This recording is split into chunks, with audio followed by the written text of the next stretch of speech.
Kumbakonam ஃபேமஸ்னால் degree coffee மட்டும் கிடையாது. இந்த கடப்பாவும் ரொம்பவே ஃபேமஸ் தான். கும்பகோணம் ஸ்டைல் கடப்பா எப்படி செய்கிறது பார்க்கலாம். 1 கப் அளவுக்கு பைத்தம்பருப்பு எடுத்து நல்லா வாஷ் பண்ணி குக்கரில் சேர்த்து தேவையான அளவு தண்ணி சேர்த்து 2 விசில் வச்சு எடுத்து வச்சுக்கோங்க. இப்போது ஒரு மிக்ஸி ஜாரில் ஒரு கைப்பிடி அளவு தேங்காய், 1 ஸ்பூன் சோம்பு, கொஞ்சமாக பொட்டுக்கடலை சேர்த்து அரைச்சி வச்சுக்கலாம். அடுப்பில் கடாயை வச்சு எண்ணெய் ஊற்றி எண்ணெய் சூடானதும் பட்டை, கிராம்பு, ஏலக்காய், பிரிஞ்சி இலை போட்டு தாளிச்சிக்கலாம். ஒரு பெரிய சைஸ் வெங்காயமும் 3 பச்சை மிளகாயும் சேர்த்து வதக்கி விட்டுக்கலாம். இது கூட 1 ஸ்பூன் அளவு இஞ்சி பூண்டு விழுது சேர்த்து நல்லா வதக்கிக்கோங்க. ஒரு பெரிய சைஸ் தக்காளி கட் பண்ணி வச்சுருக்கேன், அதையும் இது கூட சேர்த்து நல்லா வதக்கி விட்டுடலாம். வதங்கினதுக்கப்புறமா கொஞ்சமாக தண்ணி சேர்த்து கொஞ்சம் மஞ்சள் தூள், கொஞ்சம் சாம்பார் பொடி, தேவையான அளவு உப்பு சேர்த்து கலக்கி விட்டுக்கலாம். இது நல்லா கொதிக்கட்டும். கொதிச்சிட்டு இருக்கும் போதே ஒரு கொத்து கருவேப்பிலையை கிள்ளி போட்டு சேர்த்துக்கலாம்.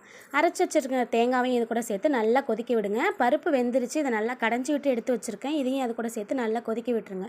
கடைசியாக ஒரு கைப்பிடி அளவு கொத்தமல்லி தழை தூவி விட்டோம்னா அவ்வளோதான், கடப்பா ரெடி. இட்லி கூட சாப்பிடும்போது வேறு லெவல் டேஸ்ட்டில் இருந்துச்சு. நீங்களும் கண்டிப்பாக ட்ரை பண்ணி பாருங்கள். வீடியோ பிடிச்சிருந்தா லைக் பண்ணுங்கள், ஷேர் பண்ணுங்கள், சேனலை சப்ஸ்கிரைப் பண்ணுங்கள்.